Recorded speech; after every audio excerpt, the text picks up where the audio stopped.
All right, sharing. Share. Okay. Got posted to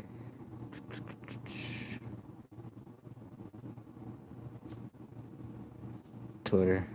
Here I am. Here I am. Okay. I'm gonna share it anywhere else. Yeah, the tweet was sent. Um. Yeah, I think that's pretty much about it. That's pretty much it. Got a little bit of lighting here. I'm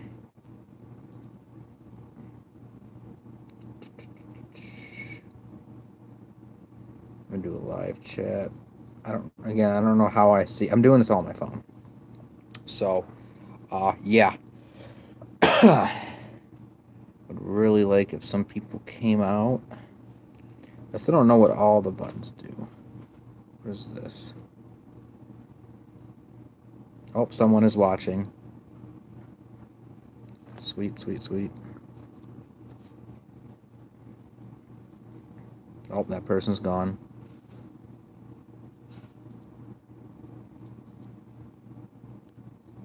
What does that do? Oh, yeah, that does the effects. That's right. Cool.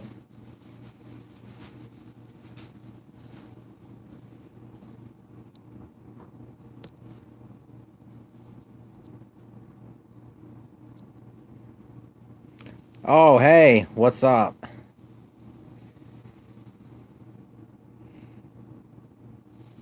Yeah, just let me know how this stream goes. If it's working right, if you can hear me. Yeah. Uh, got the switch going right now. Let's see. Okay, cool. I'm glad it's good. I did like a million tests earlier. I'm actually really glad it's good quality. Okay, cool. Hey, Paul. How's it working? It's working good. Let's go. Yep. So, you want to come in and say hi? I suppose I'm waiting on ramen. I just got one of my subscribers. Hello. That is Paul. He's been on my channel before. A couple minutes to spare, so Yeah. I guess I'll sit down. Did you get a chance to check out the trailer for the Pokemon Let's Go? No, I haven't even looked at it. You haven't actually seen it? Nope. Oh, I man. remember, I'm not quite into the Pokemon stuff as I used to be, so Oh, I just know what I've been hearing. yeah. Well, I've been discussing with some people today, like when I stopped at GameStop, I talked to one of the guys there, and I don't know. The more I've been thinking about it, the more I don't know. It just seems like such a smart move on their end. Oh, excuse me. I don't know. Just one of those things. Have you? So you haven't seen the actual trailer? No. I wonder if the trailer is on here. I'll say, isn't that it right there? Which one? I'll say down. Oh, yes. If the Switch's quality is really good, we'll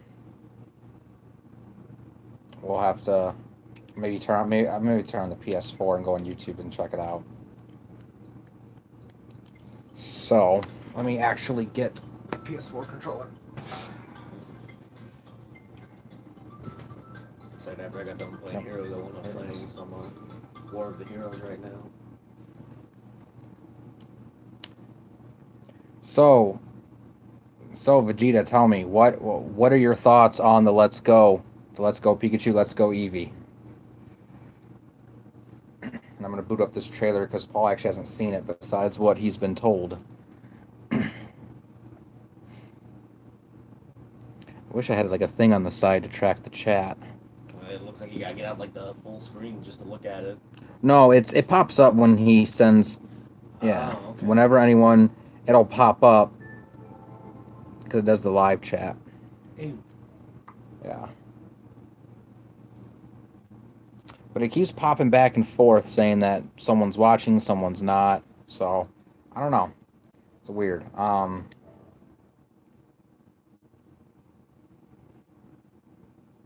Oh, here it goes.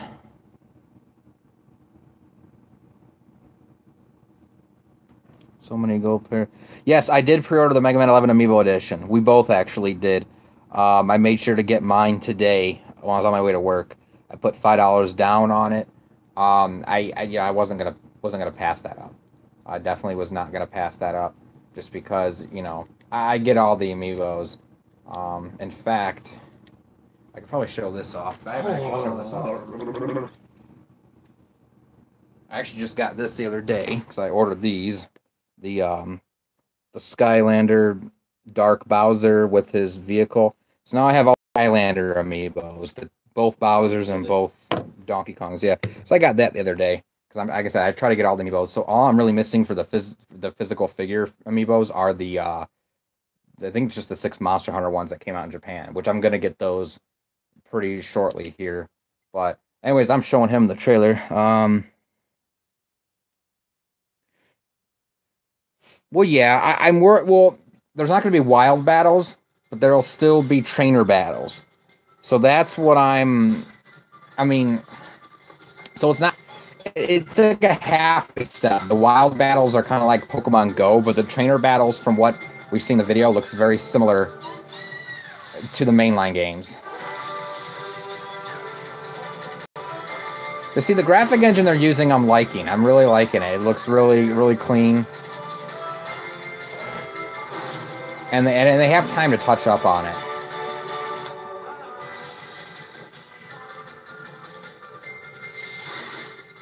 Oh yeah, it looks really good. See, I wouldn't mind if this was the engine they use for Generation 8. Just because it is a really good clean engine. It looks like it's going to be good in HD. It still looks like it'll translate well to the handheld too. It's not just like Sun and Moon upscaled. That would have been lazy. But yeah, see the battles are pretty much exactly like I'm looking at the trailer again now. All your 4 attacks are on the right side. See, that I didn't notice before. The actual... Well, no, I noticed the Pokemon controller, but and I know you can click it and stuff and use the motion, but the button itself moves like a joystick. Because they said it will function like a Joy-Con, but I remember thinking, how?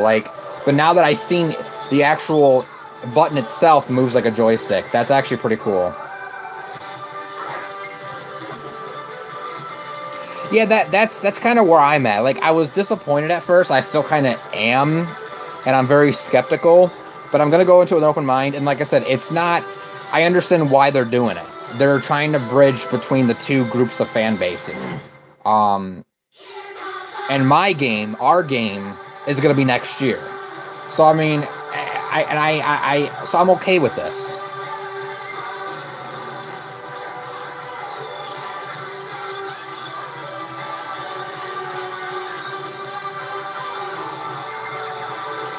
I like the fact that you can dress up Pikachu and Eevee.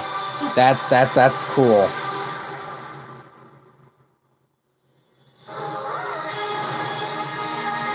And of course, Mewtwo's always badass. Whoop. Let's see. Here we go. Where's Let's Go Bulbasaur? Oh, hey, crazy otaku. Thanks for subscribing for so long. This guy's he said he's been subscribed for over a decade, back when I used to do Yu-Gi-Oh videos. And what was the other comment? Oh, am I getting both versions? That I don't know. I'm getting both versions for the past several generations, but I don't know if I will for this one. We'll have to see. So what do you think now that you've seen it? Do you see I mean, yeah, I can see the it looks interesting for what it is. I'm not much of a critic myself. Yeah. And I kind of fell off with the series, but yeah, that's what I mean. It looks like it's definitely a halfway point between what they're doing with Pokemon Go and what they're doing with the main series. So I mean, I don't know. Take it for what you will. I don't know. It's one of those things that like I said, I think for the people who've been playing Pokemon Go, they're gonna get a chunk, not everyone, but they're gonna get a chunk of that fan base are gonna buy this game. Probably. Yeah, because they'll buy Switches for it, and that'll just sell more Switches for Nintendo, and I think that's good in the long run. And maybe after getting into this game, they'll get into the eventual Generation 8. But no, the game looks like I said, the game looks really clean. There's still the trainer battles. The battles look really good. I'm gonna miss the touchscreen though. I'm gonna miss. I mean, you can probably still do it handheld. Probably, yeah. But like, I'll miss having like if I want to play on the TV, it's the one screen. I got so used to that since Diamond and Pearl, having everything on the bottom screen. But I don't know. It's. I was so disappointed when they first announced it, and as like I keep watching, I keep like reading about it and thinking about it, and it's like I'm not as hesitant towards it. I'm still skeptical, but yes, they did confirm that. The only way you can get the special because they said the special Pokemon is going to be a brand new Pokemon, one we've never seen before. So out of the 800 something Pokemon, this one is none of those. It's going to be our basically our first teaser to Generation 8. And yes, they confirmed that the only way to see it is if you connect Let's Go with Pokemon Go, which I think is dumb. Like I'm gonna be honest, like I think like I just because that's a brand new, never before seen Pokemon. Um, yeah, exactly. That's how I feel. Like, yeah, I'm cool with it now that I know we're getting our game. But yeah, as far as the special Pokemon goes, like it's if it was like okay, you connect Pokemon Go to your Let's Go game, and if you were to get like a special shiny Mewtwo that knows, I don't know, that knows like Earthquake or something, like that would have been fine. But the fact that we're a brand new Pokemon we've never ever seen before, and they're locking it behind a mobile game like that's kind of lame. Like, because I stopped playing Go like the first 2 weeks it came out. Like, I could not get into it. I know I've said that before, but I'm not gonna go re-download it just to get the special Pokemon when I know I can probably get that special Pokemon next year when the new games come out. So I don't know. I think that's a little bit. Not to mention, you probably just go to YouTube later. Well, yeah. Once before these games even come out, like if they release a demo, it's going to be data mined. Like everything's data mined now. Like it's just everything's data mined, everything's leaked and stuff. Like these were leaked for weeks. I didn't believe them. I was telling people, no, wait. Which I mean, you still should wait, but I was wrong. These games are a thing. But that's what I'm saying. Just in this day and age, everything's leaking, everything's data mined and stuff. So I mean, yeah, eventually it'll be on there, but. Yeah, that's what I'm. Yeah, exactly. Like I don't care too much for a mobile game myself, and I've played most of Nintendo stuff. Pokemon Go is just I could not get into. I was so excited for it. I remember when Pokemon Go was first announced, there was such a divisiveness between the fan base with it. A lot of people thought they'd be microtransactioning like Pokeballs out the ass, which they kind of are when you think about it with that game. And I was the one defending it, pretty much saying, no, Nintendo's not gonna allow that. It's gonna be good. But people were like, no, it's gonna be bad. It's gonna be bad. It's gonna ruin Pokemon. Bless you. He's having a sneezing attack over here. But no, like then when Pokemon Go came out, it was exactly what people were saying it was gonna be. So I was actually wrong in that aspect again, and I didn't care for what it was. I couldn't get into it, but everyone else on the planet seemed to get into it. It was weird. It was very weird. But what else was it? Super Mario Run. I got bored with after the first world or whatever. It was like the only it was just a slimmed down Mario game, Endless Runner. Fire Emblem Heroes was really really good, but again, it's one of those things that makes me wish I was playing real Fire Emblem. Um, I, Animal Crossing I did not get into, but yeah. Yeah, Miitomo was really good. That was the only one I really really liked because it was different. It wasn't just like a slimmed down Pokemon or Mario or Fire Emblem or Animal Crossing or whatever. Yeah, Pokemon Go is more of a summer game. I do think it is more like I mean that was like 2 summers ago was when it came out, and that was when it was the big hit. But everyone, that's another thing. Everyone kept saying like it was like the best time. Like everyone, you remember how everyone said that? Like they were like, oh, everyone was so nice back then. Oh yeah, like our one friend. Yeah, it's like I kept seeing people. You would go to a park, and it's like it's like, oh, they're all around the thing, on their phones, not talking with one another or anything like that. I saw a woman yelling at her kid because he messed her up, and I'm just like, really? You're yelling at your kid because you didn't catch a side duck or whatever it was? Like, come on, man! Like that's a little bit excessive, but I don't know. It's just one of those things that I didn't quite understand the hype, but I was glad that Pokemon was more in the spotlight. But I don't know. It's one of those things. You're gonna go grab your I'm gonna ramen. grab my ramen and then head upstairs and play some more Fire Emblem. So he's going to do also many because we didn't really get any actual anything in like. Yeah, exactly. That was my thing. Like it was very bare bones. But Shut that microwave up. so Paul's gonna go grab his food and go upstairs. So you just got me to hang out with. But yeah, no, that was the thing about Pokemon. Come back down for a little bit. You're still streaming. Oh yeah, I'll be streaming for a little while. But yeah, that's the thing about Pokemon Go. Like I personally, it didn't seem like it wasn't very supplementary of an experience compared to the mainline games. Like I wanted to walk around, do battles and things like that. Now, if they had an actual like adventure mode or story mode in the game, that would have been cool. But it was basically just like a glorified Google Maps GPS thing with Pokemon's attached onto it. And then okay, you can capture buildings as gyms or whatnot, but there wasn't a real way to like trade and do all the stuff you can do in a mainline game. That's why I wasn't. I don't know. A lot of Nintendo's mobile stuff I just can't get into, and I never got into mobile games before Nintendo started doing them anyways because I didn't care for a lot of them, and even Nintendo stuff I just don't care for. I'm gonna keep trying them. I'm gonna try Mario Kart when that comes out, but I don't know. I saw the comment about my E3 predictions. I will have an E3 predictions video soon, probably within the next week or so, because I do have quite a bit of stuff I want to talk about. As far as the mainline Fire Emblem game, I'm like 99% positive that they're going to show that, just because. I mean, they talked about the mainline Fire Emblem game early last year, right? So early last year, like right around when the Switch launched, they had that Fire Emblem Direct. That's when they announced. That's when they unveiled. I think it was Heroes. They showed off Fire Emblem Warriors.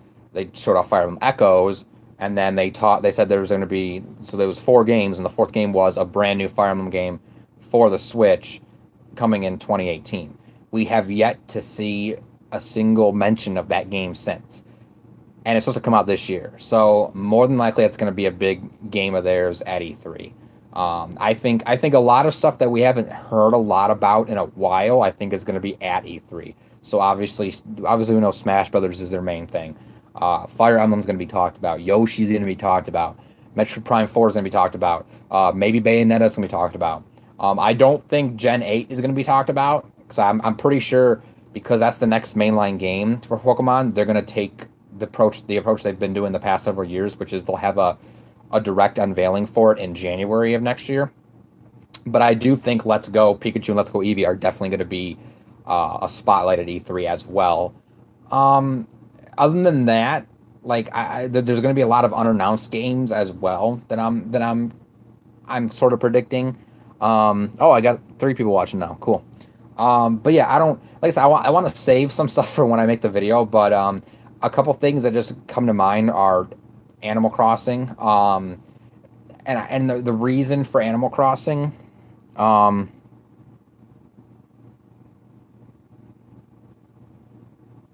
Yeah, Bayonetta 3. Yeah, that's the thing. Well, see, we don't exactly know how long they've been making Bayonetta 3. Same thing for Metroid Prime 4, but we know they didn't have enough to show us last year, because Prime 4 was during E3, and then Bayonetta 3 was during the Game Awards. But they've had several months since then, and who knows, with Bayonetta 3, they could have had something to show us, but they wanted to go the teaser route. They could have, we don't really know. There's a lot of stuff happens behind closed doors. And even though what I said earlier, how everything's leaked in data mine nowadays, I mean, not every part of the development process is leaked, so we don't really know how long it's been in development for. And we don't even know the finer details of Bayonetta 3. I think there's a chance that we could see it, just because, I mean, I'm only going off of previous history. You compare it to Bayonetta 2. Bayonetta 2 was announced in September of 2012, which was during the Wii U's big press event. Again, same thing. Teaser trailer, no gameplay, just showing that it was in development. The very next E3, the very next E3 was when we got more info about it. So I think something like that could happen again. I think it's not out of the realm of possibility, especially because of the fact that Nintendo would want to showcase a huge lineup of games. They know that if they don't show certain games, people are going to be questioning stuff. Especially like for example, Fire Emblem. Going back to Fire Emblem, we know the game comes out this year. We haven't heard a single peep about it since the beginning of last year. If they go without showing it at E3, people are going to start questioning and being like, we got like 6 months left of the year for this game to come out. What's going on? It's just like, and it's same thing with Bayonetta 3. I mean, not to the same extent, but you see what I'm saying? Like, Bayonetta 3 is one of those diverse games. Very M rated, very heavy on the action. It's like Nintendo and Platinum's own Devil May Cry, basically. And even though Nintendo co-owns the IP, it's technically a third-party developed game, and that would be Nintendo's way of saying, "Hey, we have some quality third-party exclusively developed games for our system that might appeal to the more broader demographic." So showing that at E3 would just be a more bigger thing of confidence for them. I feel anyways. So do I think we can get Bayonetta 3? Yes. Do I think we'll get a whole lot of it? Do I think it's going to be released this year? Hell no. I don't think it's going to be released this year. I think as far as games releasing this year, we already know Gen 8's not coming out this year. We know Gen 8's coming out next year, but we got Let's Go. But as far as games coming out this year, that we know Fire Emblem, unless they delay Fire Emblem, which, I mean, it could always happen. They could delay it, but I don't. Then see, same thing with Smash Brothers.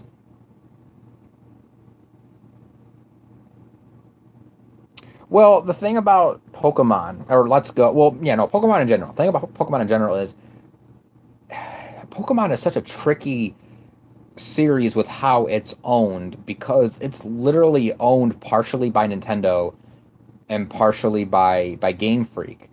And then Nintendo set up the Pokemon Company to regulate everything Pokemon media, and the Pokemon Company has kind of gone off on its own a little bit.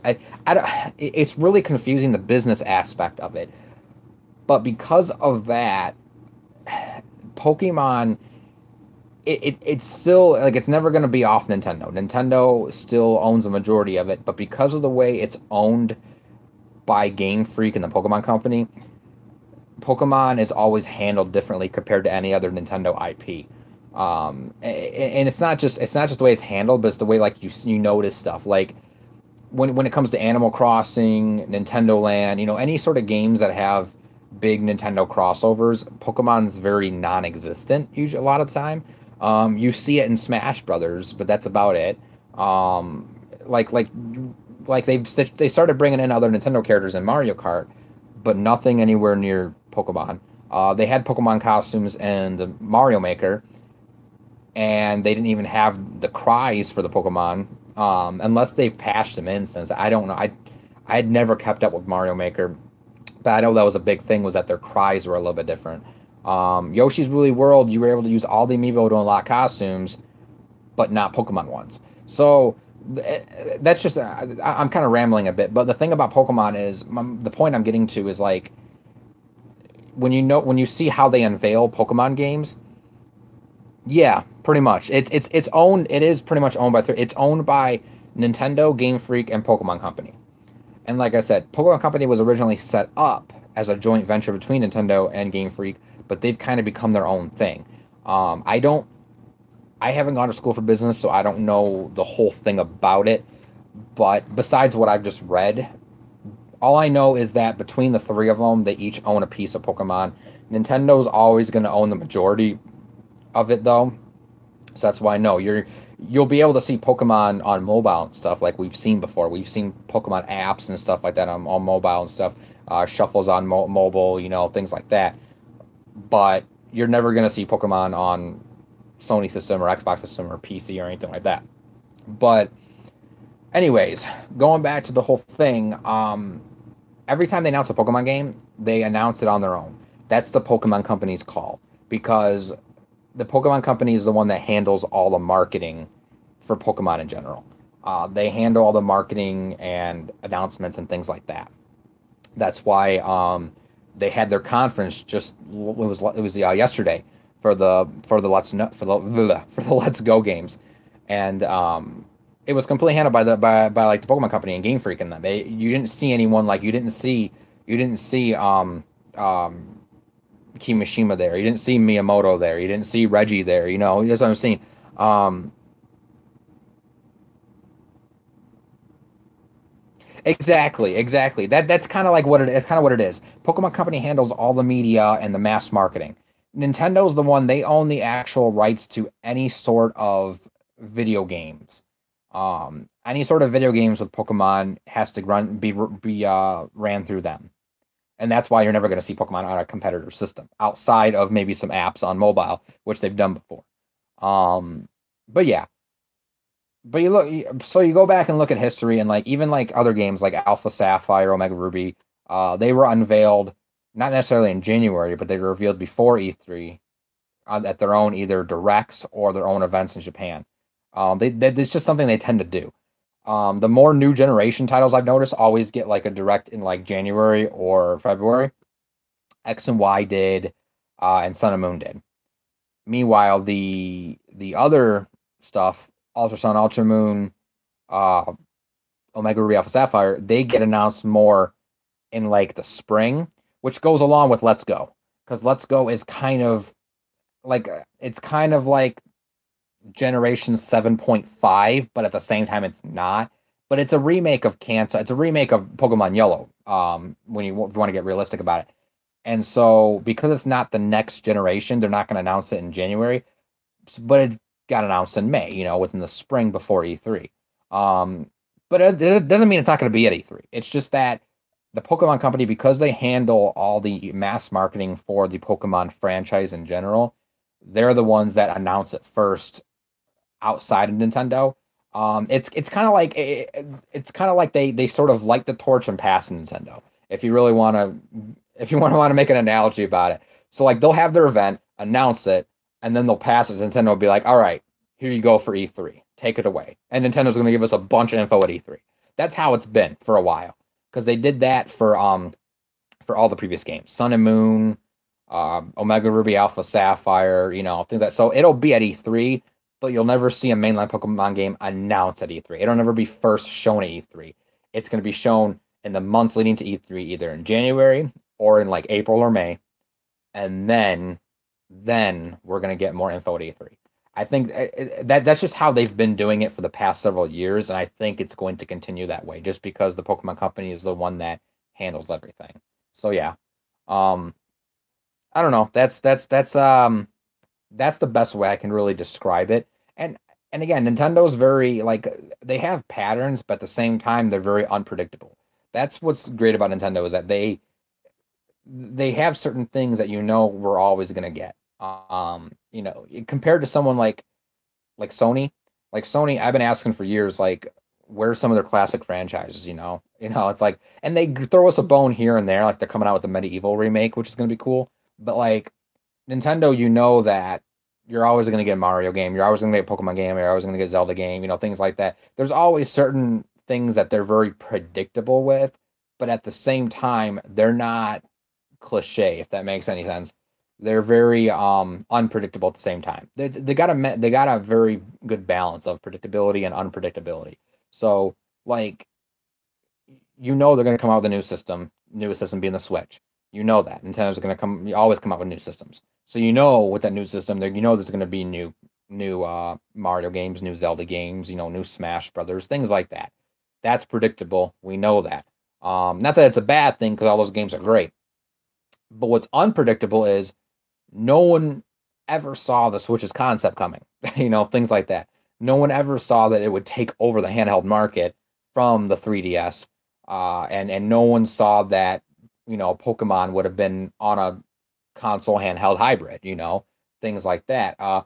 And then if you would have asked someone like 3 years ago, hey, like if you were to tell someone 3 years ago, hey, there's going to be a Pokemon game on the phones that is basically going to, be a huge phenomenon worldwide, and then 2 years after that game comes out, it's going to link to a new system that Nintendo has that can work on the TV and take with you on the go and has detachable controllers. People would have looked at you and thought, that's crazy. That's space age shit. It's like that's not gonna happen. And it happened. It's happening. Like it's funny. Like that's what I'm saying. Nintendo does a lot of stuff that's very out of the box, but at the same time they're very predictable with some of their patterns. So you never know. Things get changed all the time. You know, Breath of the Wild was very unpredictable as well. So who knows? There could come a day where Nintendo and the Pokemon Company decides, hey, we're gonna announce Pokemon at E3. You never know. You never know. It could always change. But I'm just going by the patterns of previous years. They've announced a game months before E3, and then they talk more about it at E3. I guess that's why this makes so much sense to me. That's why I think Let's Go, Pikachu and Eevee are gonna have a huge presence at E3. Of course, the biggest presence is gonna be Smash Brothers, but I think the Pokemon games are gonna have a big presence too. I wouldn't be surprised if Nintendo did some sort of promotion, whereas like, um, if you went to E3 and you had Pokemon Go on your phone, you got some special present or something, that would be cool.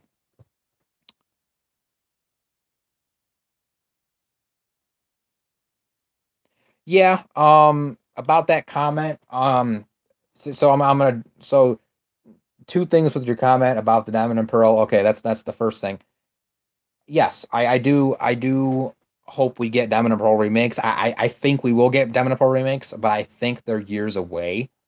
Um, I think. See, here's the thing. This is what I mean by when I say Nintendo's predictable and unpredictable. Um, Predictable with the way they've announced these games, but unpredictable with how they've kind of thrown the pattern of Pokemon off.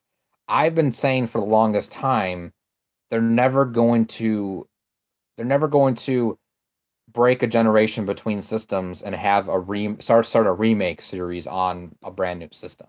But they're doing that. This is technically not Gen 8. If you want to consider it a generation, it'd be Gen 7. So even though it's kind of not, it's kind of its own thing. And it's the first games that are the closest thing to a mainline Pokemon game on the Switch, a brand new system. So that right there is very unpredictable with what they did. If you would have asked me a year ago, I would have said we're going to get Generation 8 by 2019 or 2020, and then the year after we're going to get Diamond and Pearl remakes, because that made sense with the pattern. Because what they've been doing the past few years is they'll have a brand new generation on the system. They'll follow that up with a pair of remakes, or they'll follow up with a pair of sequels or third version. That's kind of what they've been doing. They've been going back and forth.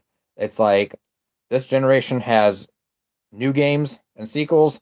The next generation has new games and remakes. Next generation has new games and sequels. Next generation has new games and remakes. That's kind of what they've been doing. So I was expecting, okay, well, we didn't get remakes with Sun and Moon. We got Ultra Sun, Ultra Moon. We got the sequels or the alternate takes, whatever you want to call them. So I figured Gen 8 would be Gen 8, and then we'll get to the Diamond and Pearl remakes. This is throwing it completely off for the most part, but we could potentially still get the remakes like further out.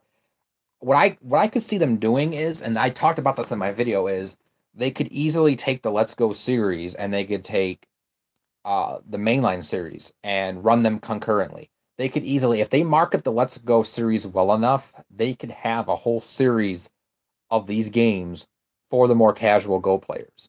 Because if they just leave it as it is now, and then just make, okay, well, we're gonna do Let's Go.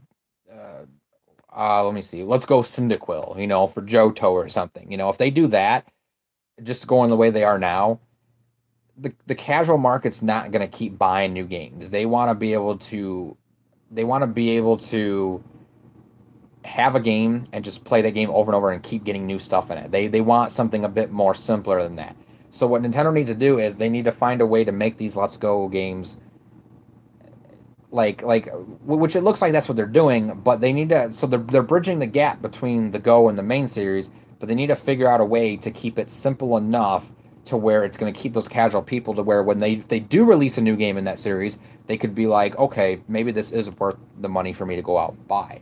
But it's very tricky. The casual market is very tricky because it's just the casual market is always a very fickle market. It's been that way for years. Before smartphone games, everyone bought a Wii, and they played Wii Sports or Wii Fit. A lot of people who bought the Wii only own those two games. They didn't own any other games. Only a lot of hardcore gamers and hardcore Nintendo fans bought games like, Brawl and even other more niche games, I guess, like Sin and Punishment and things like that. Punch Out.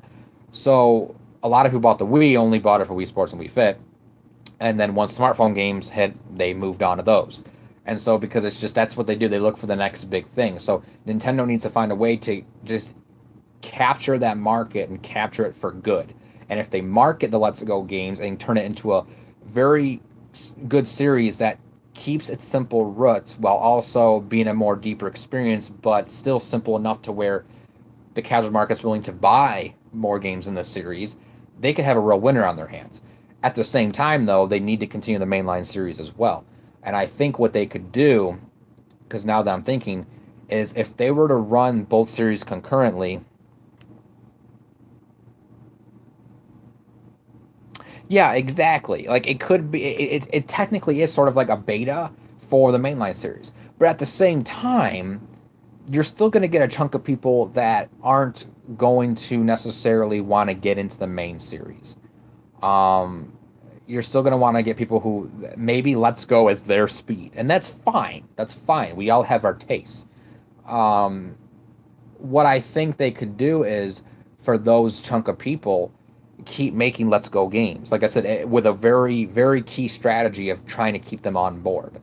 And then what I think they could do with the release schedule, going back to the whole Diamond and Pearl remakes, is they could easily, they could, they could basically, as much as I don't care for this model, they could potentially make Pokemon their annual series, if you will, because most companies have like an annual series nowadays. Obviously, Call of Duty is the best and worst example, but like they could treat it like Microsoft treats Forza.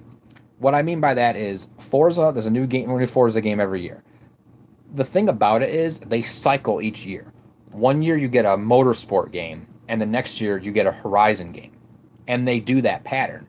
What they could do with the Pokemon games is one year they could have a Let's Go game, the next year they can have a mainline title, then the following year a Let's Go game, and the following year a mainline title, and they could keep just cycling it out like that. Because in a way, they're keeping it as their annual series, if you will, but at the same time, it's two different series that are for two different audiences, and both audiences basically get a game every 2 years when you think about it. And that would be cool. Because they could easily do, like, this year, Let's Go Pikachu, Let's Go Eevee, next year's Gen 8. The following year, they could do, like I said, they could do, like, a Let's Go for Johto or something. Then the following year, they could do a Diamond and Pearl remake, and they could just keep it going like that. Yeah, exactly. And they have multiple teams at Game Freak that work in the games.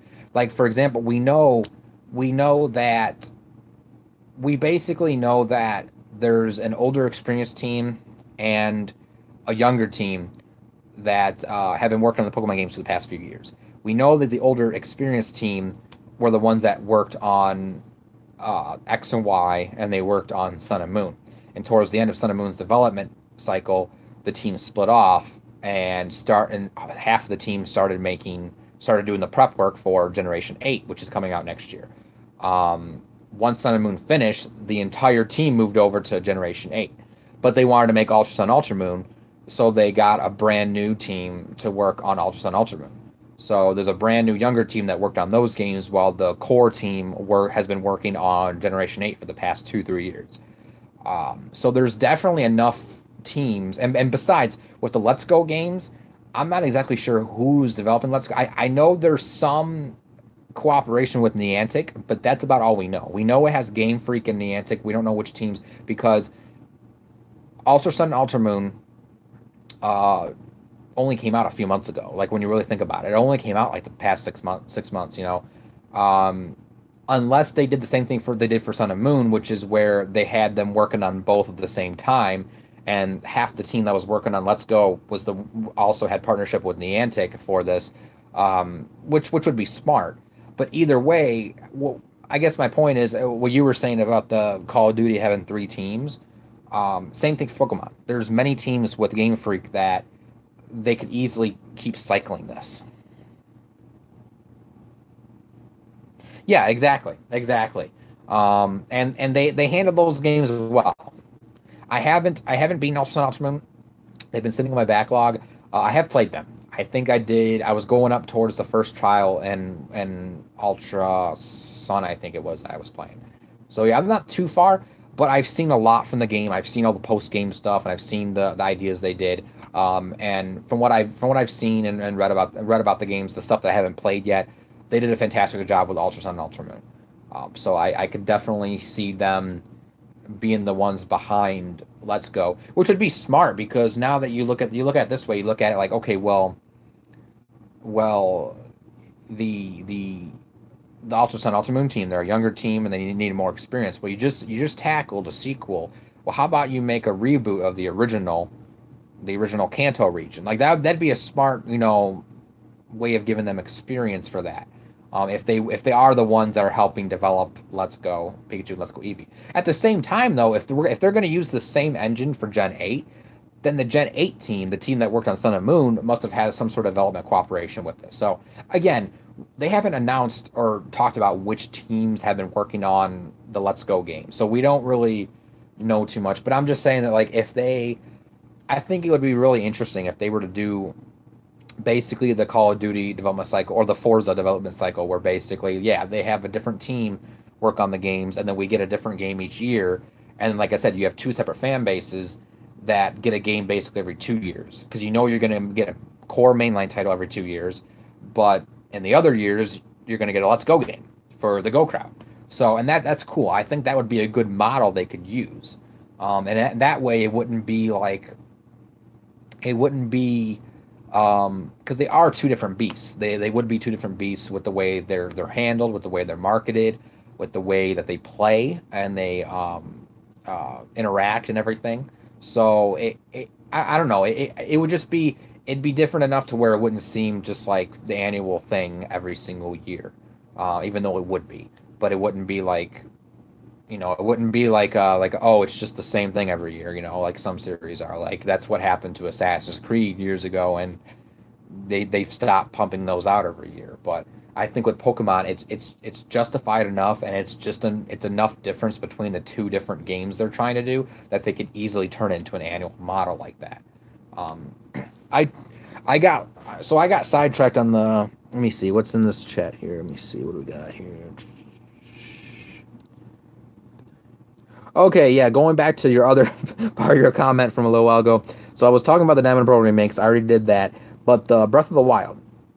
So you said the final boss was kind of easy and there wasn't as much story as I would have liked.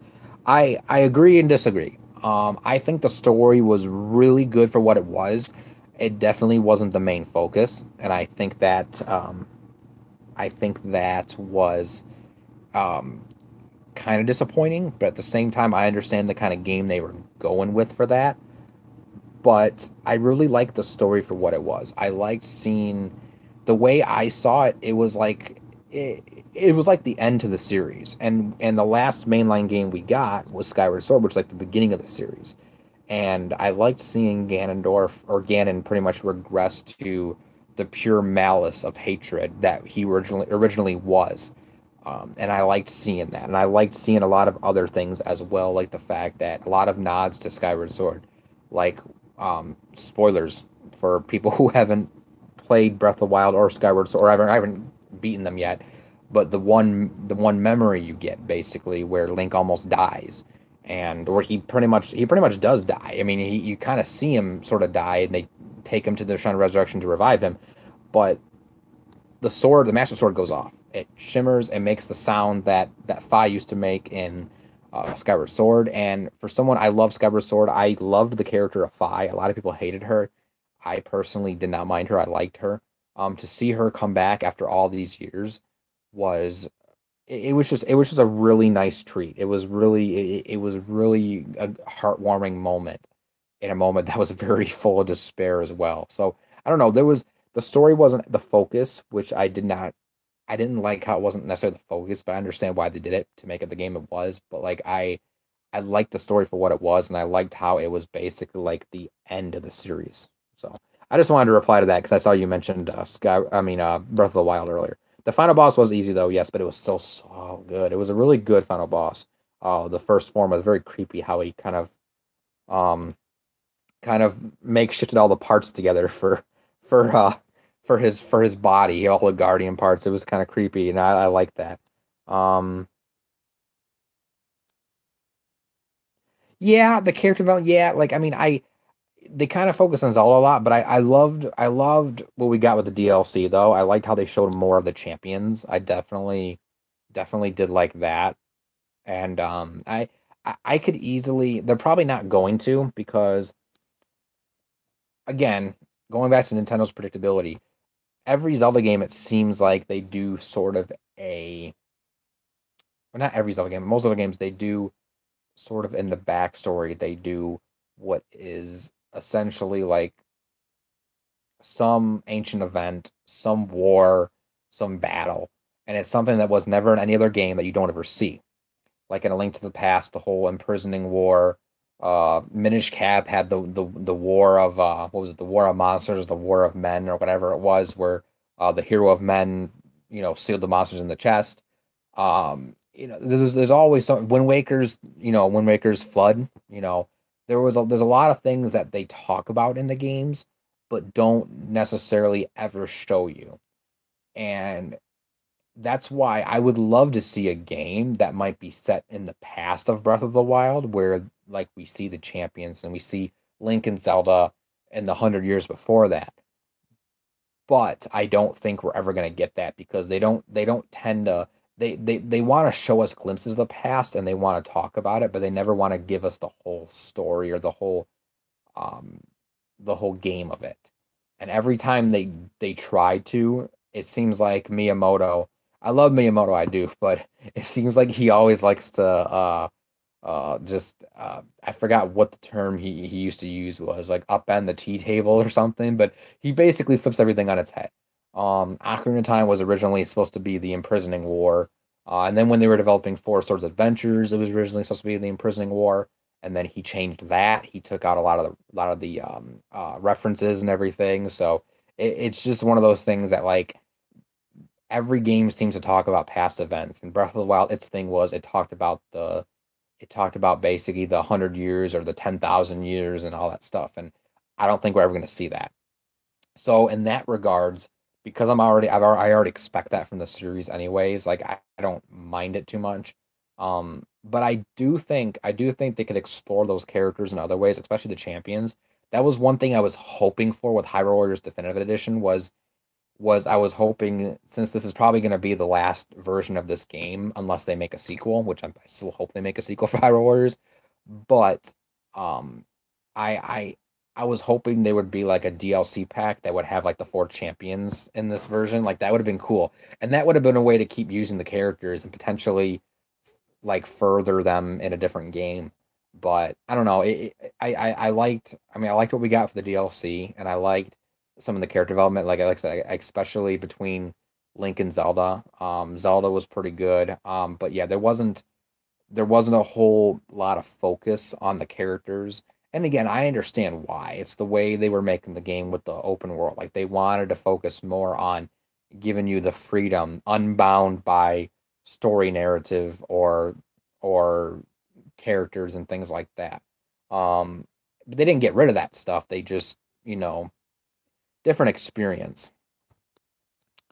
Um,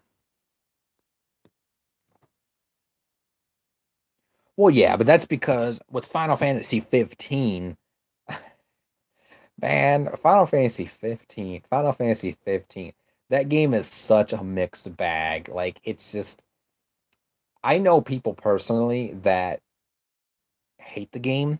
I know people personally that are mixed on the game. And I know people personally that love the game. I know one person in particular who has been playing video games longer than me, and Final Fantasy 15 is their favorite game now. Ever since it came out, ever since they played it, it's their favorite game of all time. So it's such a divisive game, and um, I didn't buy it. I kept saying I was going to buy it. I still haven't bought it. I don't know if I ever will, just because they changed so much with it. And like my thing with it was, I was so excited when it was Versus 13, and you go back and look at a lot of the Versus 13 trailers they had for years. 90% of that stuff is not even in the game.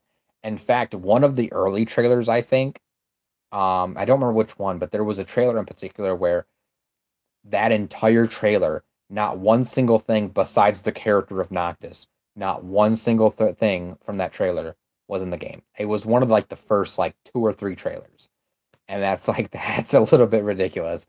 But the thing about Versus 13 was, or 15, um, it was made over such a long development cycle, and it had two different directors because Nomura just couldn't get the game done, especially because he was juggling between that and Kingdom Hearts 3 and all the other stuff.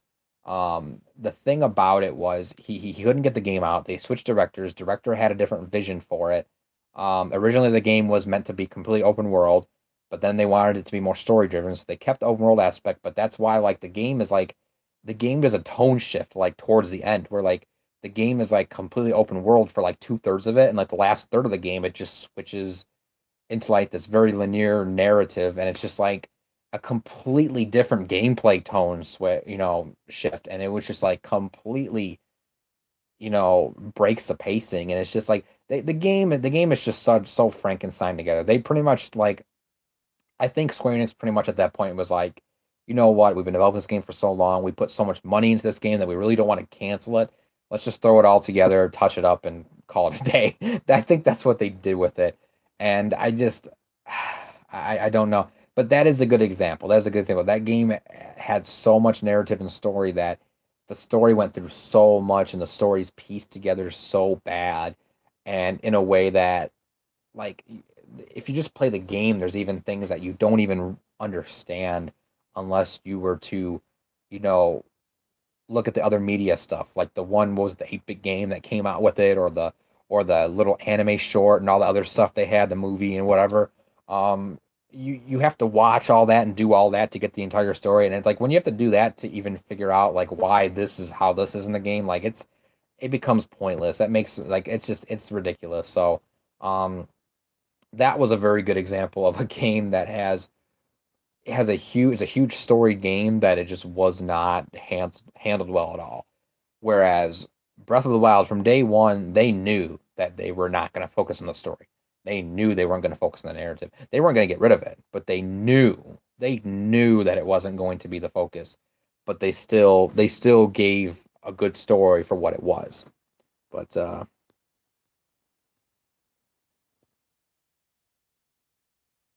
oh yeah, most definitely. Square Enix is, see that can make a whole video about. I've wanted to make a whole video about Square Enix. There's just so much stuff with Square Enix that they've done that doesn't make any sense. A lot of these companies have pretty much fallen from grace. A lot of the companies we grew up with, you're talking your Square Enix, you're talking your Capcom, you're talking your Konami, so many companies. Then there's companies that aren't even around anymore that are gone, like Hudson Soft. There's so many companies that just have either gone, disappeared, or they're just shells of their former selves. And certain companies are starting to make amends. Capcom in particular is a good one, just because they're doing a lot of good. They're still doing a lot of stupid decisions. Like, there's no reason why we can't get the regular version of Resident Evil 7 on the Switch. Like, why is that just a cloud version? You know what I mean? Like, but they're doing a lot of stuff right. Monster Hunter Generations Ultimate, Mega Man 11, we're finally getting a Mega Man game. They're re-releasing the Mega Man and Mega Man X games.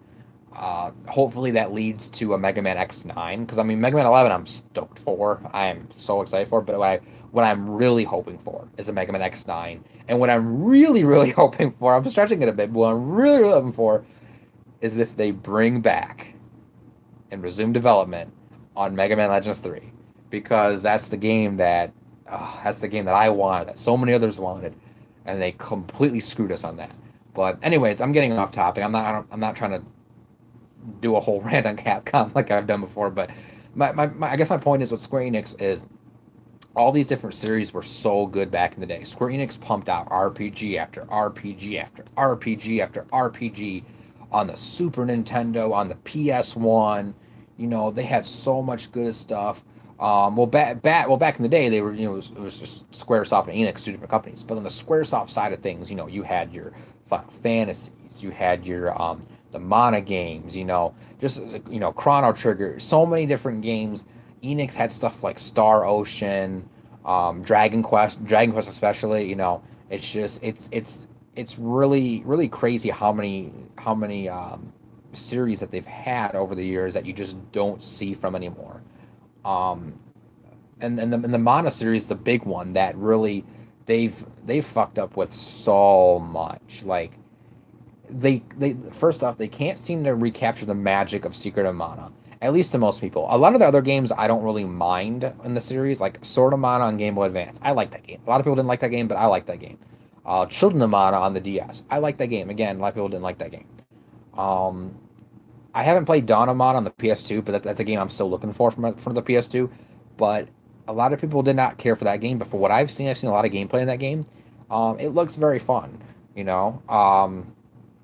But what they've done with the series more modernly is they they went back and remade the first Mana game, which was Final Fantasy Adventure. Um, the same game they remade in Sword of Mana on the Game Boy Advance. They went back and remade it as, I think it was Adventure of Mana, and it was only for the phones and the PS Vita. Well, they brought it out here at first only on the phones, and then later on they brought it out on the Vita, but only digital only. And it was yet another remake of the first game. And it's like, okay. Then they made a Mana game for the phones, a exclusive phone game, which was like, okay, that was why do that? We didn't ask for that either. Um, and then they go and announce Secret of Mana remake. Cool. They're one of the most treasured Japanese RPGs in the 90s. Go ahead, make a remake of it. What do you do with it? You give it a terrible budget, you rush it out, and you make it a PS4 exclusive when the fan base for that game was on the Super Nintendo. You know what I mean? Like it's like, and I'm not saying make it a Switch exclusive, but there was no reason why there couldn't have been a Switch version. You know what I mean? Like it's just that's just ridiculous. Square Enix does that. Like there's a lot of their series outside of Final Fantasy and I guess maybe Kingdom Hearts. You don't hear from a lot of their series. Even Dragon Quest. Dragon Quest is handled so like off in the corner. You know what I mean? Like it's like when they talk about Final Fantasy, like the entire company is on board. When they talk about Dragon Quest, it's just like this one little corner over here that's like, oh yeah, there's a Dragon Quest event or whatnot, and it's just like, and they don't get the publicity like Final Fantasy does, and it's just like, you know what I mean? I don't know. It's just, but they have so many other series that they could be utilizing that they don't, and the few times they do, like when they brought out the last Star Ocean game, first Star Ocean game we had since the 360. So basically, we had to get a Star Ocean game every 8 years or something. Like, you know what I mean? Like, I'm not a Star Ocean fan. I mean, I don't. I played not the last one that came out, but I played the PS2 one, and I played a demo of the 361, and and yeah, those I did not care for those games, especially the PS2 one. The PS2 one, I was going through 2 hours of tutorials and just adding more extra complexities and stuff. So that's not my thing, but still, a lot of people love Star Ocean. The PS2 one and the PS1 games, a lot of people loved them. The 360 one, as far as I'm aware of, it had sort of a mixed reception. And they released the PS4 one. What was it? Integrity and Faithlessness, I think it was called. Was it last year, the year before? It was like 2 years ago or something.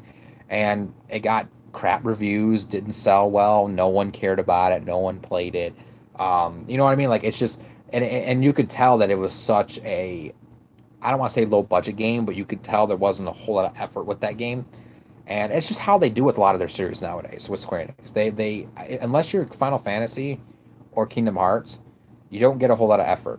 Dragon Quest gets a lot of effort with how it's developed. It definitely gets the top end budget and stuff. But as far as marketing, especially overseas, Dragon Quest gets shit on. So it's like really their only golden boys are Final Fantasy and Kingdom Hearts. And then besides that, everything else Square Enix does is their the other companies they've acquired, like Tomb Raider and stuff, which isn't even developed by them. They just own it now, you know. So it's like Square Enix is just they've fallen a lot and they've made like a lot of dumb decisions. Um, the only I'm gonna sound like a Nintendo fanboy here, but the only really good things they've done is when they've made a lot more exclusive Nintendo stuff. Because, and what I mean by that is, like, they made the Bravely Default games. They're making Octopath Traveler, which looks really good. The demo was really good. You got a lot of good reception. A lot of JRPG fans are really hyped for that game, myself included. I have it pre-ordered. You know, so when they're making an exclusive JRPG for Nintendo systems, it seems like they're hitting it out of the park. Outside of Nintendo, if they do anything that isn't Kingdom Hearts or Final Fantasy, it doesn't end up well. And even Final Fantasy, going back to the 15 thing, even Final Fantasy is debatable whether if it's still in quality, you know. And they used to make a ton of Final Fantasy spin-offs, and they still kind of do, but they make a lot of remakes and remasters too, you know. 10 and 10 HD. They're remaking 7 episodic, which, you know, people never did not want it episodic, you know, and that's in development hell. Like, or pretty much, you know, we haven't heard anything about it really besides that it's not going to come out for years. Um, what else? Oh yeah, the 12 remaster, Zodiac Age or whatever. You know, they keep just doing that. You know, they keep doing remasters and remakes. They're not making new games. They used to make a ton of spin-offs back in the day. You know, just like, you know, they did Final Fantasy Adventure, which spawned the Mana series. Final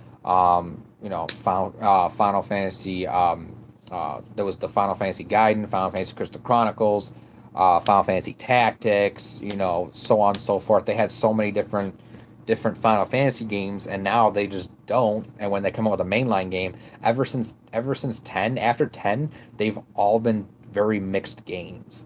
You know, 11, very bad MMO only game. 12, that was very divisive because it was basically like an MMO style game, but not MMO. Like it was the real time sort of thing. And from what most people say, Xenoblade took that system and did it a lot better.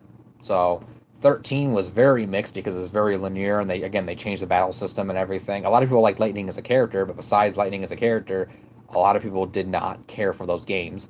14 was a mess at first. Now it's successful, but at first it was a mess. And 15, well, we already discussed 15. So it's like, you know what I mean? Like, it's just, and they keep trying to change it up, but it's not working out. So Square Enix definitely, they need to go back to the drawing board. They need to look at some of their old school series and their old school JRPG series and see like what can we do here? Like what can we bring back in a way that satisfies all fans, and don't half-ass it and make it exclusive like they did for the Secret of Mana remake. I haven't been looking at these. Let me look at these comments real quick. Let me see.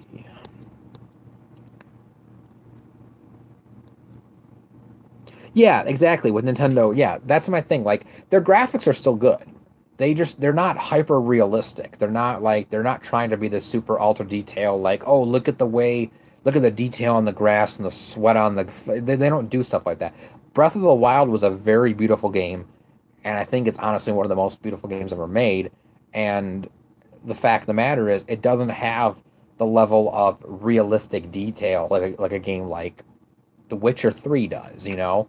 And it doesn't need it because it has its own art style that is also it takes up just as much resources but not as much development time like you were saying. And that's the thing, like their games are still they still put effort into the graphics, but they don't make it about all like this realistic detail. And I like that. All their games are very colorful, vibrant, and it's all about the gameplay. All about the gameplay. You know, that's what I like about it. Um, Let me see. Want Mega Man to be revived? Yes, me too. I want Mega Man to be revived as well. Like I said, Mega Man 11. I hope it's good. I hope it's good.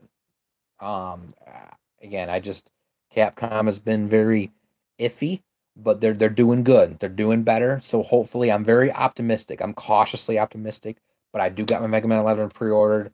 I will be unboxing that October 2nd with the amiibo, and I'll definitely be letting you guys know what I think about it. For sure, for sure. I'm excited, but I'm cautious. So it's just how I am. But But like I said, I hope it does well because I hope we can get Mega Man X9. I hope we get Legends 3. I hope we get more Mega Man titles, Mega Man 12 eventually. I would just love to see Mega Man make a full on comeback, and I hope this game is the start of it. Um, yeah, they're trying to focus more on mana, but in the wrong ways. Like they focus a lot on the phones, which again, people don't want mana on the phones. Um, then you release a game like Adventure of Mana on the Vita. So it was on the phone and on the Vita, but they released it on the phone first. And by the time it came out on the Vita, not only did you make it digital only, which really, I mean, that really sucks because with the Vita already had a memory issue with the stupid memory cards that Sony had to do and everything. So I'm not gonna go and rant about the Vita. That's a whole other discussion. But anyways, they made it digital only, and they made it at a time when like they didn't even advertise it. It kind of just like it was announced like a couple weeks before it came out, plopped on the PSN store. Nothing else was said about it. It wasn't like a huge thing. You didn't see advertisements for it. Square Enix didn't even talk about it besides their one press release saying it's coming out this day. It'll be on the PSN store. Here you go. So so no one talked about it or really did anything about it. Um, and then again with the whole Secret of Mana remake, that was handled so poorly. It got piss poor reviews. It came out. The few people who wanted to play it played it, didn't care about it. The only people who really liked the Secret of Mana remake were the hardcore Sony fanboys that wanted to pretty much say, "Oh yeah, this is our exclusive game," and the ones that claim that Nintendo fans are always port begging when we're not port begging. It's just the fact that the original game was exclusive to the Super Nintendo, and Nintendo fans helped build. I mean, they helped make that game a classic, because they're the ones that bought the game, played the game. So it only makes sense to at least have a Switch version of that game. But like I said, we didn't miss much anyways because of the fact that, again, it sold poorly. The reviews were very bad. From what I've seen of the game lost a lot of charm. It looks very soulless. It looks ugly. It looks clunky, so that's what I mean. Like they kind of rushed it out. For a game like Secret of Mana, which is one of the classic JRPGs of the 90s, that was a very big disservice to that game to rush out such a clunky, ugly 3D remake like that. And then you make it exclusive to a system that the original wasn't even on. The original system wasn't even a thing back in the day. You know what I mean? Like it was kind of weird, So yeah, they've been trying to focus on Mana the past few years, but very half-assedly. I think what they need to do is they need to just like make a brand new HD Mana game for PS4 and Switch. Have it shown at E3, put a lot of advertising behind it, and release it, and that could bring the series back full circle. I think that's what they need to do. But are they going to do it? Probably not. Probably not. But we'll see. You never say never. Let me see.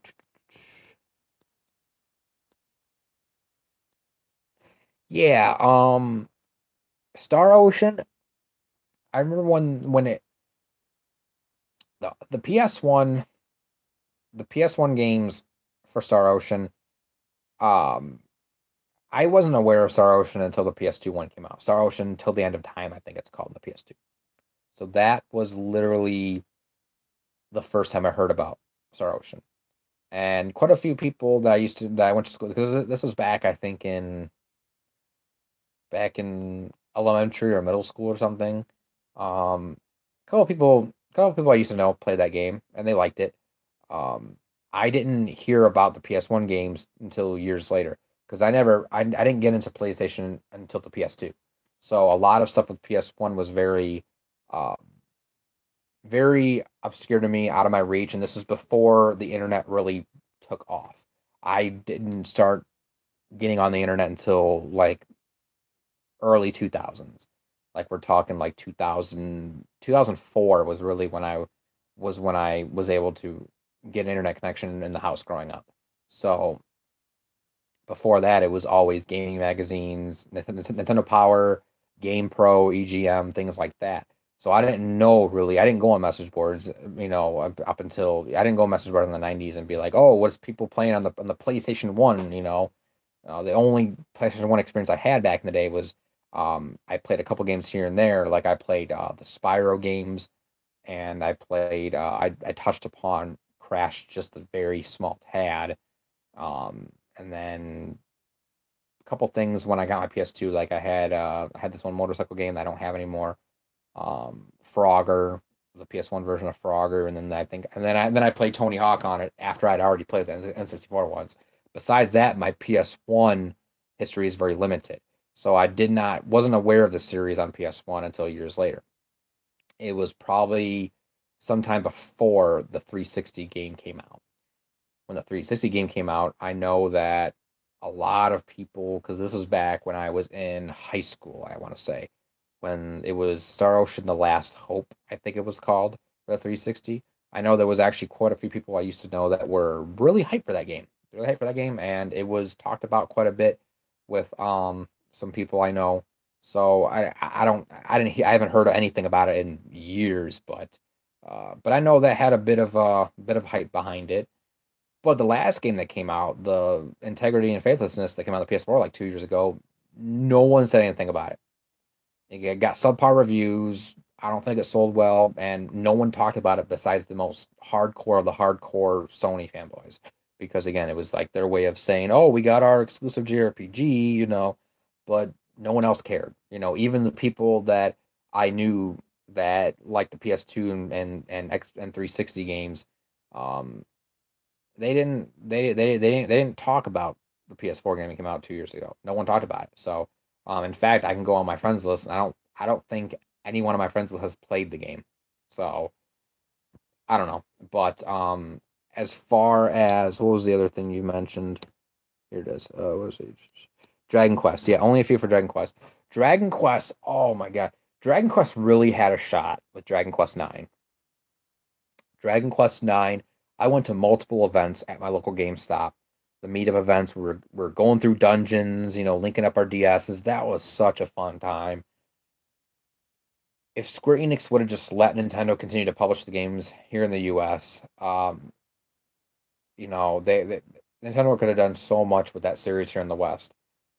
And they have here and there, like Nintendo published the Dragon Quest 7 and 8 remakes on 3DS and stuff, but there's so many other 3DS games, all the monster games that we haven't gotten on the 3DS overseas. Dragon Quest 11 not getting the 3DS version. Why? Why? That makes no sense. They should have let Nintendo publish that. Nintendo marketed Dragon Quest 9 and the DS so well, and it sold so good. And lots of people, there was events all over the place. It was just Dragon Quest 9 really gave Dragon Quest a shot. And it was all because of the way Nintendo handled publishing duties and marketing duties. And Square Enix pretty much took the series back and was like, no, no, no. And I don't understand why. Like I don't get it. Because Dragon Quest, like I said, it's if you market it well, it could be a very profitable series. It really could. It's just the fact of the matter is Square Enix won't put in the extra 2 cents for marketing for the game. I don't understand why. What is this? The Witch tech demo switch over. I would have liked to see a game. The Witch tech demo. Which tech demo? Oh, are you talking about? Are you talking about the Luminous Engine demo they did back? There was a demo they did. I want to say because it was when they first showed off their Luminous Engine, which was the engine they used for 15.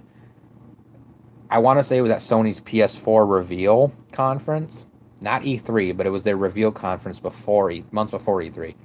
Um, is that what you were talking about? Because that was a pretty cool little tech demo they showed then. I remember when I first watched it, I thought, oh, this is the next Final Fantasy game. And it kind of was. It was used for 15, but I don't know.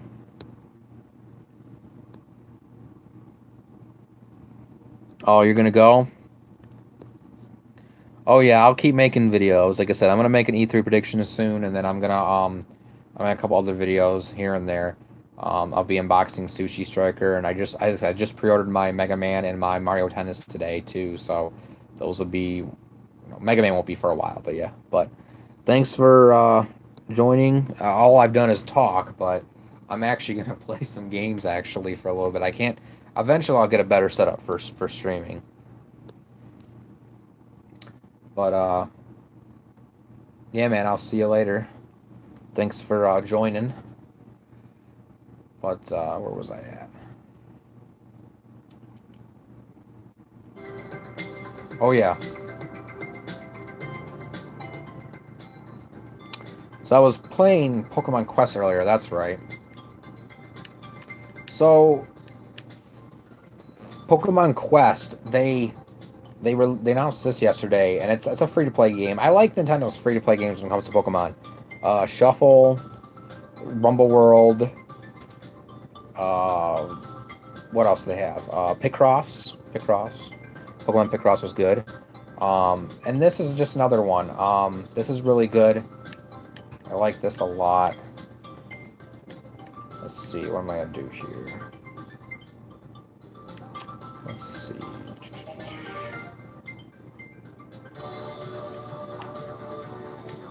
Very simple, easy pick up and play.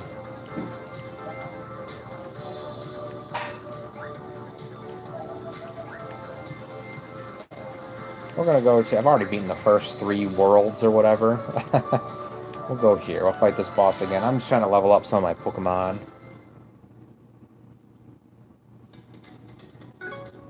Let's expedition start.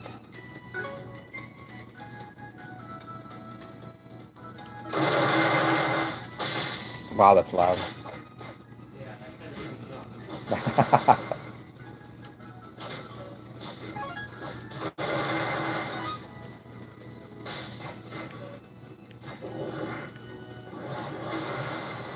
I think I'm definitely gonna do gameplay on this video. I mean, on this game.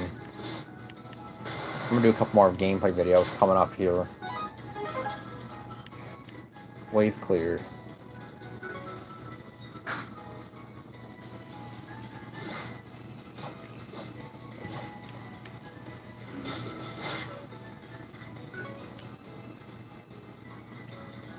The team I'm working with right now is a Charmander, a Rhyhorn, and a Porygon. Charmander was actually my starter, but I got Rhyhorn and Porygon later on. Rhyhorn's just a beast. Yeah, I know, it looks squashed. I don't think anyone's watching at the moment. I was pretty much just going to do an expedition, and then I was going to pretty much sign off. So I spent over an hour just talking. But we had a pretty good discussion.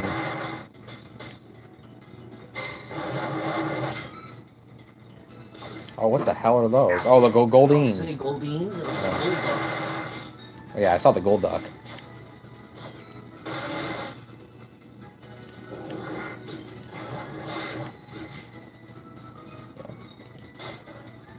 Oh, there we go. Wave cleared.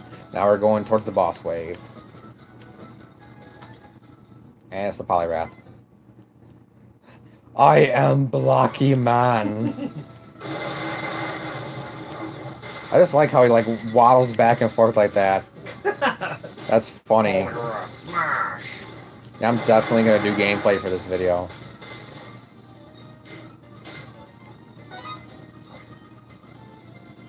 Oh, someone's watching.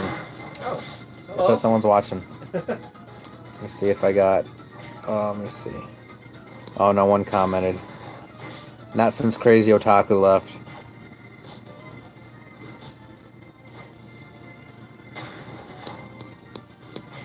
Vegeta, is that you? Did you come back? Oh, it is you. Okay. Vegeta's back. That sucks your phone died. That's actually, I'm doing this on my phone, and I got my phone literally on the charger this entire time just because I did not trust my phone. My phone's battery sucks. So, I've had it on the charger this entire stream. Oh, cool, we did finish the expedition. And my Rhyhorn went to level 15 and has a new slot. Yay!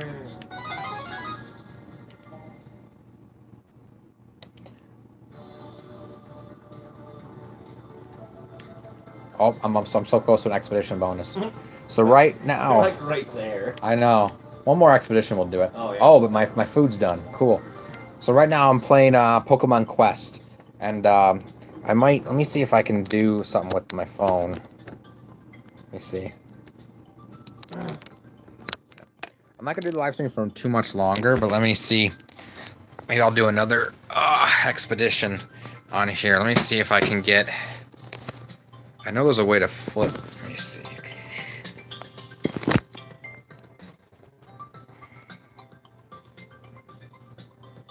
So you need me to hold it for you? Nah.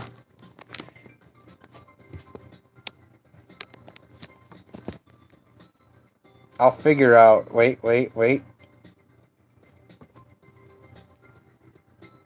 I got something going on here.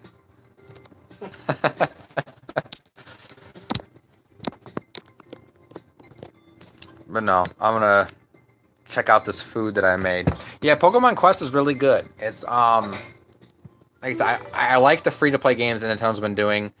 I still play Shuffle regularly on the 3DS. I love Shuffle. You know, Rumble and oh sweet. Nice, we got a Drowsy.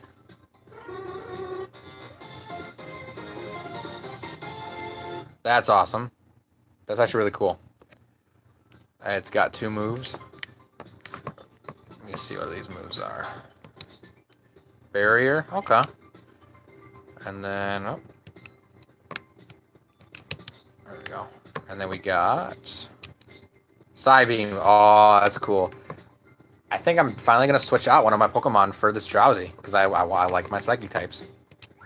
I always like my Psychic types. And then we're going to make more food. Let's make more food. We'll just auto set. Why not?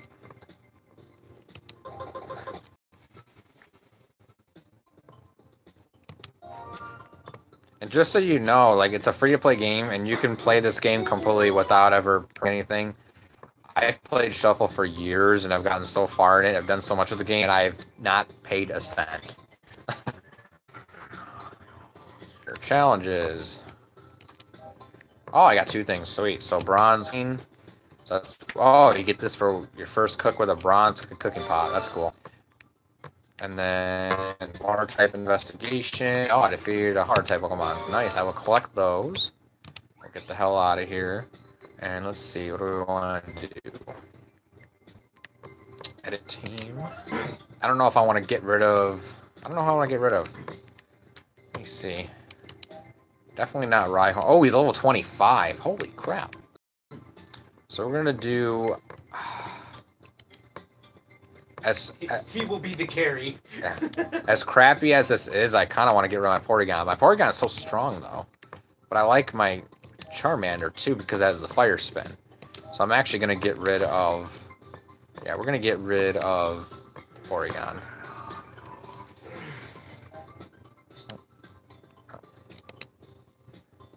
Let me see.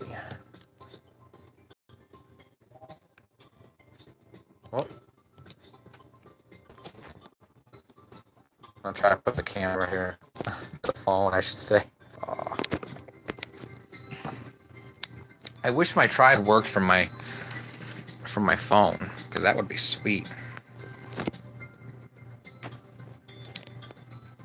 Or actually, what I can do is... Let's flip the camera back around.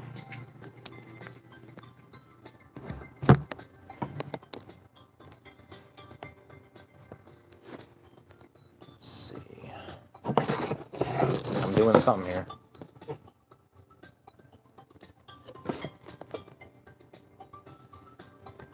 Hey! There you go.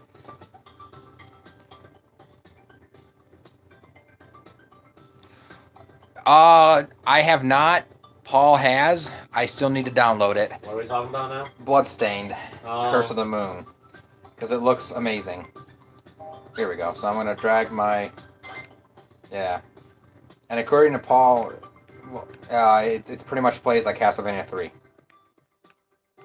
Because I think that's what they were going with the game. They were going with doing the 8-bit NES style, and then the main Bloodstained game is going to be kind of like the Symphony of the Night style. Yeah, the Metroidvania formula. Yeah, so yeah, there's so much you can actually do with this game. You do gotta try this game out. I'll get into an expedition and show you actually everything you can do. But I'm just gonna customize my stuff real quick. Let me actually get in the chair here. Alright, okay. So I'm actually gonna take this stuff off my Porygon because I'm not using Porygon right now. I'm probably gonna transfer some of this stuff over to my Drowsy. So we'll go to Drowsy here. Go to his Power Charm board. And let's see what we got here. This will give 147 attack. We want that. And we also want this one, which also give a plus 8.6 critical rate. Let's do that. And then we need more HP. So let's get this right here. And we'll do this one as well. So now Drowsy's going to be one huge powerhouse. It's going to be awesome. Alright, so now we shall go into an expedition. So now, these 3 worlds I've beaten. The next 3 are what I got to work on. Or next 2, I mean. But I want to train on the ones I've beaten already. Just because, you know, get my Pokemon ready for the next. Because, like, this one says recommended power level of 2300. I got 2499. This Drowsy's more than ready. Oh, yeah. That's why I keep Charmander. Because the Fire Spin. Even though coincidentally you're fighting water types. Yep. It still works, though. Look at that side beam. That was sweet. I like that. Me and Drowsy are going to be good friends. We're going to be good friends. This is the beginning of a great relationship. So not a good great friendship. Yes.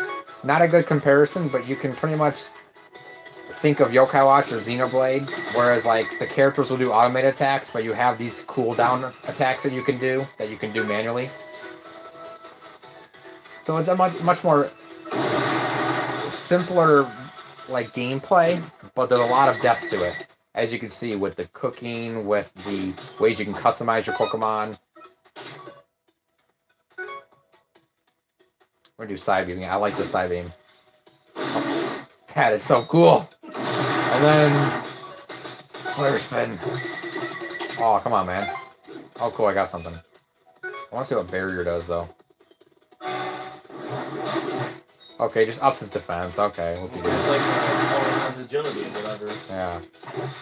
Porygon's agility, he just like teleports all over the place. That was wild. Alright. So we got 2 of the waves done. We got 1 more wave, and then we got the boss. So we're gonna do. Yeah. I love. Yeah. Something's fishy here. Psybeam! I love that Psybeam. Oh yeah. Screw you, Poliwhirl. And the boss of the stage is a Poliwrath. Yep. I am Blocky. It's not Poliwrath, it's Blocky Wrath. Psybeam!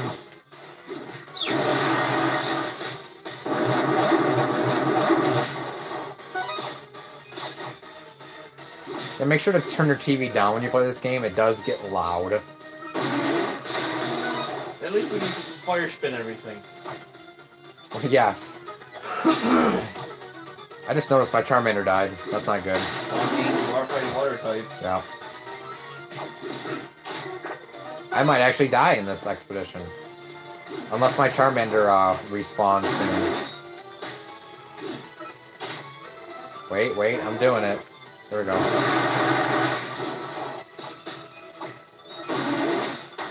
Wait. Don't die, my buddies. Don't. No. Ah. Yes. Ah. Rhyhorn and Drowsy almost died. Look at that little sliver. Oh, man. That was pretty close. Oh, sweet. Ooh, so I like that Mighty Stone with the plus 21.8% natural HP healing. That's pretty cool. Some more materials. Then, oh, so I didn't do more quests. Oh, and expedition bonus. So what's the expedition bonus? So first I'm gonna go check my challenges. Oh, power stone. Okay, 30 power stones. Cool. I'll get PM tickets. PM tickets are basically the currency of this game. And it's the thing that you can get in game more of, or you can buy them with real cash. So we'll do another expedition. We'll go over here and do this one. And we should get a bonus with the expedition bonus now, once we beat this one. Oh, here's some Pokemon. What's that? It's showing into the hood, like, what up? Yeah. All these bunkers be like, you guys are in the wrong neighborhood. Well, the Metapod is actually freaking strong in this game. Like, you wouldn't think that. But the Metapods can be, They used to mock me for years. All I know is hardened, they used to say. I'll show them. They certainly hardened up. Let's see if, what kind of... Oh.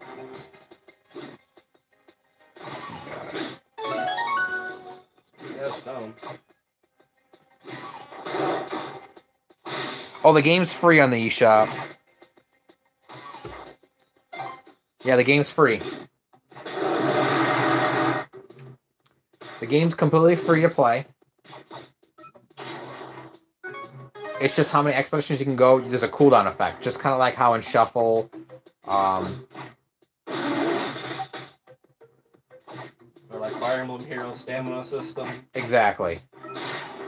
So like the counter's at 5 out of 5, and right now I think this was the third one I did, so I'll be at 2 out of 5 after this. Once I use up all 5, it'll take like a good half hour for it to cool down. So, or I can buy more passes or whatever it's called. Yep, that's Butterfree for you. Sound effect. Yep. Do I own any Neegers? Oh, haha. What did they ask? They're asking if I own any Neegers. They're trying to get me to. It's just someone posting a spam comment.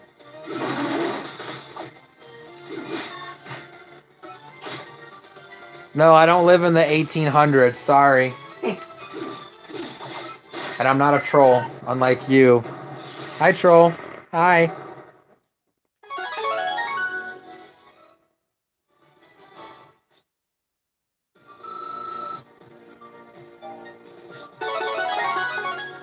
Okay, that's sweet.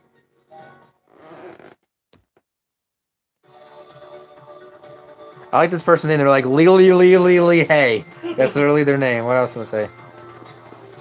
Spammer's gonna spam. Oh, John the King. What's up? All right. So see, here's my cooldown. So I have 2 out of 5 for the stamina or whatever it's called, and time 12.5 minutes until I get the next one. So yeah, it's kind of like any other free-to-play game. So let's see. I'm gonna go back over here, and we'll do. Let's see. We'll just do this one real quick. Then I'm gonna go upgrade my Pokemon, and then I'll try and tackle one of the new missions. I just want to train them for a bit and get some other materials. Oh, here's where we're beating the crap out of Slowpokes and Slowbros. And my phone fell. Yeah, I just noticed that. Here we go. Fix it. If I could get a better... Here we go. Here we go.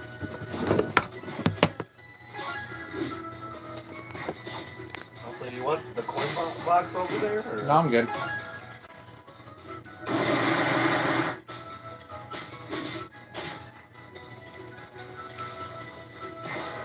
I've been meaning to get a new with cameras and phones because I plan to do a lot more of these type of gameplay and live stream type of things. So. What the hell are those? And I realized what they are. That's oysters. Yeah, oysters. I love that side beam. That's just so cool. And now we're gonna do Firestone. And crunch.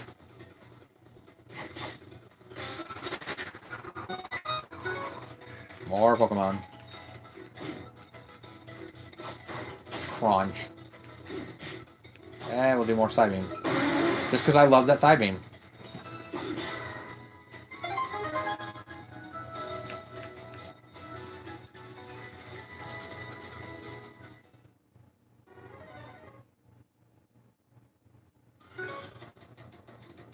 Oh, yeah. It's Shelter. Yeah, Shelter. Yeah, that's the poster.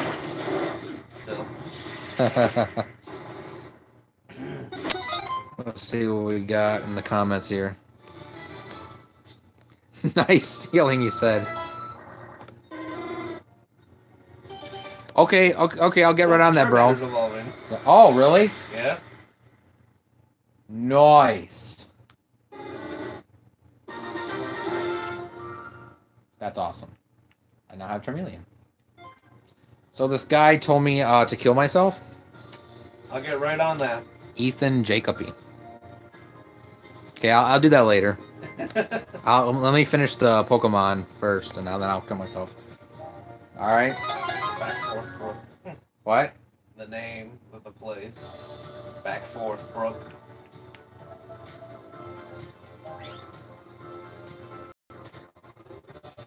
Let's see.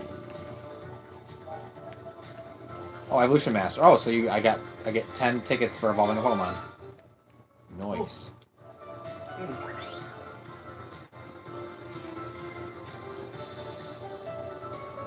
Okay, so what I'm actually gonna do here with my phone. I got it.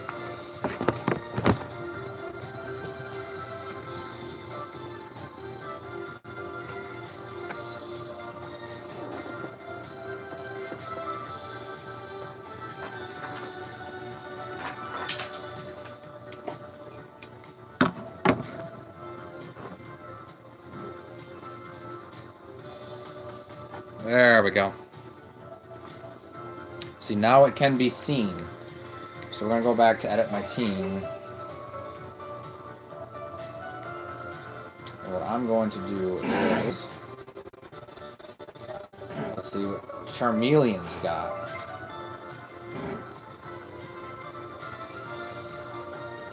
So... 166... Nothing good when it comes to... No. So I'm going to keep Charmeleon the same. But Drowsy is going to get this, 166. And then as far as health goes, it's 142 to replace the 103. And then, ooh, what's this? Actually, so we got a critical hit. Now I'm going to keep the critical hit one. And a Rhyhorn.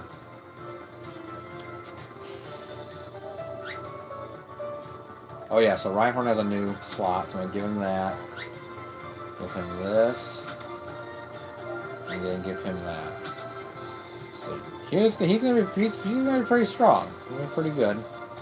This actually no. I'm actually gonna switch out for this. Because this one I get. You get a bunch of shit. Yeah. Movement speed is up, critical hit rate, HP upon recovery. All good shit. All really good stuff. So yeah.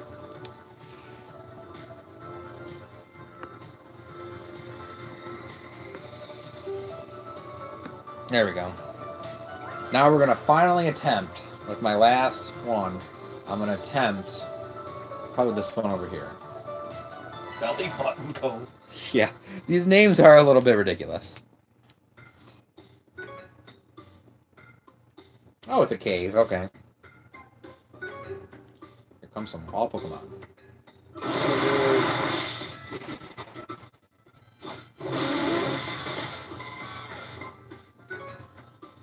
Oh.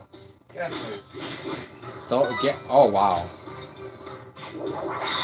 From the back. Oh god. From the backside, Gaslight looks so weird. Oh, it locks some of my moves. My side beam. Disable, yeah. Oh god, not Zubats. Come on, everyone needs Zubats. Nope. You hush your mouth. Make me. It No doesn't one. work that way, so don't even say it. No one needs Zubats. Sure you do. Okay, you're right. Zubats are good for one thing: evolving Crobats. I thought you were gonna say I was just filling in the Pokédex. Well, that too. But Crobat is awesome. Screw you, frickin' rats. But they're in the top percentage.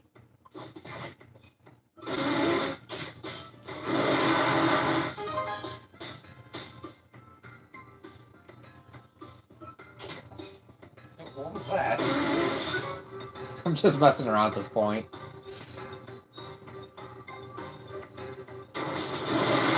Holy crap, I think that was like a mudslide or something.